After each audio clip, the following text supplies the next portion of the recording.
Well, welcome to the 700 Club. Ukraine's President Zelensky and a host of European leaders are coming to the White House today.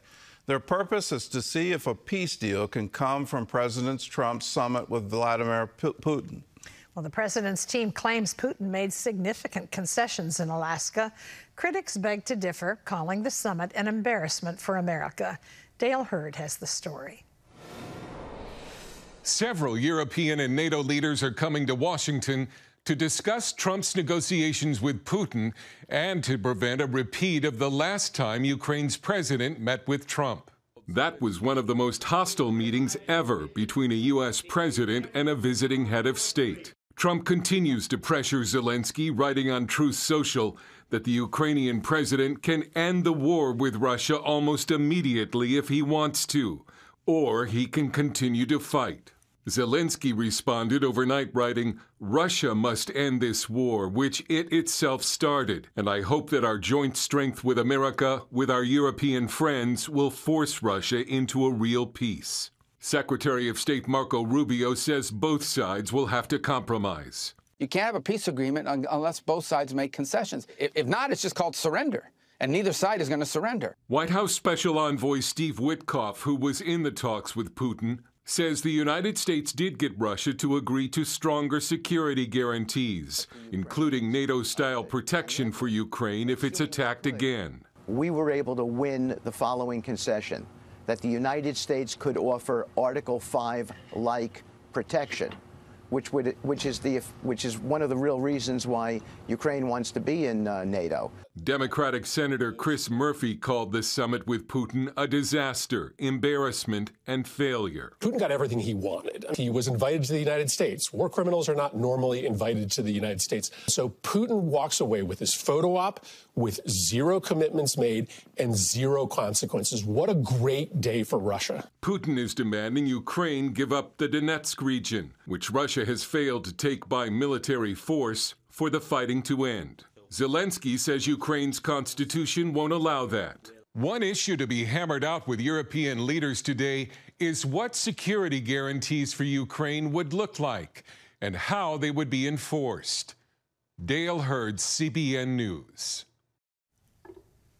CBN White House correspondent Kelly Wright joins us now from our bureau in Washington. So, Kelly, what did Trump come away with from the summit? And it seems I'm seeing all this analysis of body language and how the handshake went, and it's a lot of concern about the manner which with Putin was received.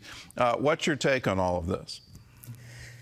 Well, that's a great question, Gordon. The take on that from so many people that I've spoken to, and many people, of course, making their media analysis of this, is that it was a win for Vladimir Putin of Russia, who came out of isolation into a welcome ceremony, if you will, by the President of the United States, as we're looking at it there.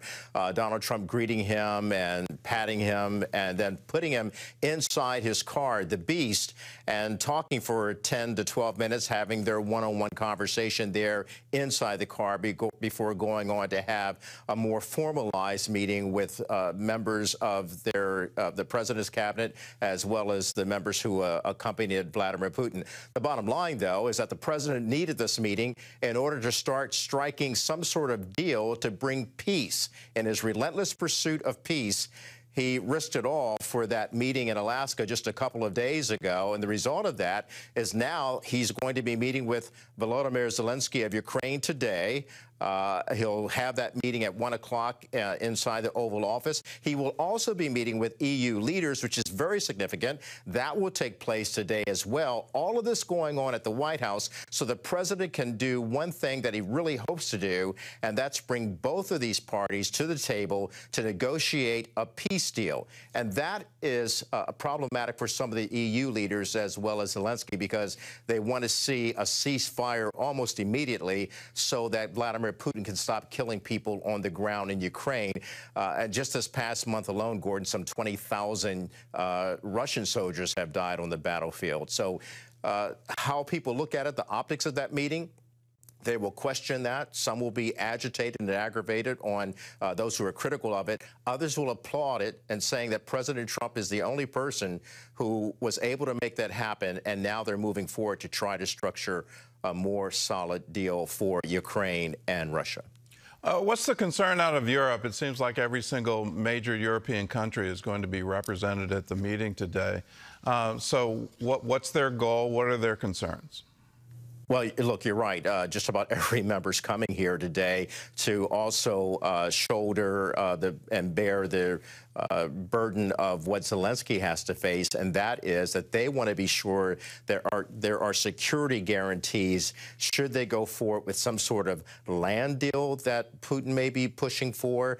And as Steve Witkoff has stated, getting those security agreements or guarantees in place for NATO as well as the EU countries, as well as Ukraine. Here's the deal.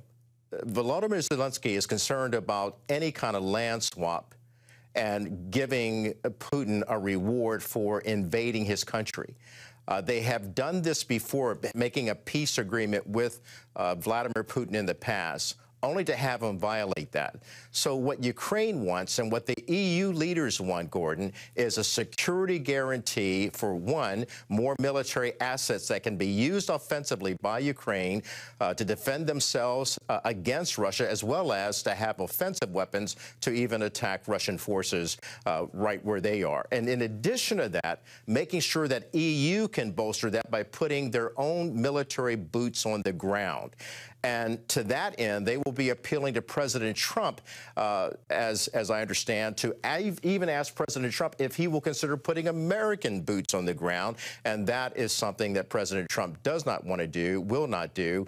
But he is considering the fact that military assets need to be added. The EU will fund a lot of this that will go on. The president wants to get peace. He wants to end the hostilities that have caused so much loss of life, over 1 million people dying since this time. And even the First Lady, Gordon, if I might add, has gotten into it and sending a letter to Vladimir Putin saying, release those thousands of children that you have abducted to re-educate them. And that's been going on since the war began as well. A lot on the table here today. Well, let's go back to the graphic that was up on the screen. And you know, it's been a long-time goal of Russia to have a warm water port. You can go back hundreds of years, and you see that as a recurring goal, that with a warm water port, their exports aren't shut down every single winter. And with that, a land bridge to that warm water port. Do you think Russia will accept it? I know we have issues with Zelensky agreeing to swap land for peace. But do you really think Putin will accept that and stand with any peace agreement? Going back to 2014, when they seized Crimea under the Obama administration, everybody thought, okay, they've got their warm water port, and so it's a done deal, and they'll abide with that peace agreement. Do you see that in the future here? Is that where the White House is trying to land this deal? The White House can try to land the deal. The question that remains, if they do land the deal, can Russia be trusted? From Zelensky's perspective, as well as the EU leaders, Vladimir Putin is someone that cannot be trusted. They view him as being a war criminal. They also view him as being KGB, not former KGB, but someone who's still acquainted with the mechanics and the operations of KGB, and someone who has his own I don't want to say absurd, but yeah, his own absurd view of history. He looks at Russia as being a great country that can do no wrong and therefore is entitled to invade countries to have the landmass that they so desire and to even resurrect the USSR, the United Soviet States of the Soviet Union. And of course, Ronald Reagan brought that down through diplomacy. When he told Gorbachev, tear down this wall, and he also was able to get glasnost and have perestroika and peace. That is something that agitates and aggravates Vladimir Putin, who sees Russia as being a dominant force.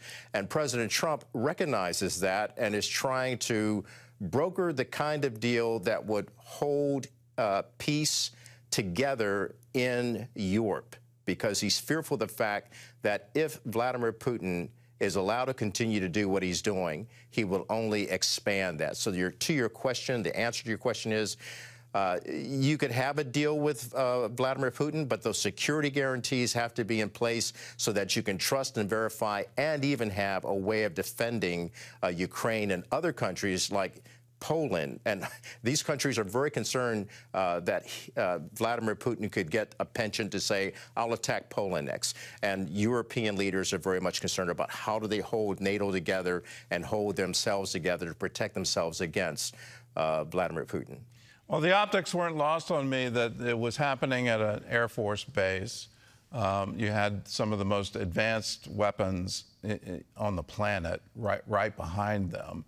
If a peace deal is not done here, it is the sort of subtle suggestion that things could get a whole lot worse for Russia. Is that on the table? So go back to what I heard the president say when he spoke at the Kennedy Center. We were there in the room as he had a news conference about what he was doing with the Kennedy Center, and he answered questions about his upcoming meeting then with Vladimir Putin. And the president was asked, will he impose sanctions if the deal does not go the way he wants, and that is to have a ceasefire and to have a peace agreement. And he said the sanctions, or actually he said it will be there will be severe consequences. And he didn't get into the mechanics of that, but you can go back to what happened and what perhaps brought Vladimir Putin to the table to begin with, and that is the sanctions that the United States imposed on Russia and the president pushing for those secondary sanctions. If you look at what he did to India for buying oil from Russia, he imposed larger sanctions on, or tariffs, if you will, on India, and he's proposing the same thing with China. If you get into that and you start affecting Vladimir Putin's pocketbook, they have oil and gas. That's what they're relying on. And if President Trump can impose those sanctions, impose those tariffs, those secondary tariffs on China, on Russia, as well as on India, and really start hurting Russia economically, it will not go well for Putin and his Politburo and those people on the ground in Russia who are supporting this campaign of war. Well, Kelly, thanks for the insight. It certainly has the whole world watching and waiting as to what's going to happen today and then what's going to happen in the near future. And our prayer should be always for peace. A million people have died in this, and it's really time for this whole thing to end. Absolutely. Praying with you. Well, Israel held nationwide protests demanding an end to the war in Gaza yesterday. Some families of the hostages believe these demonstrations send the wrong message to Hamas.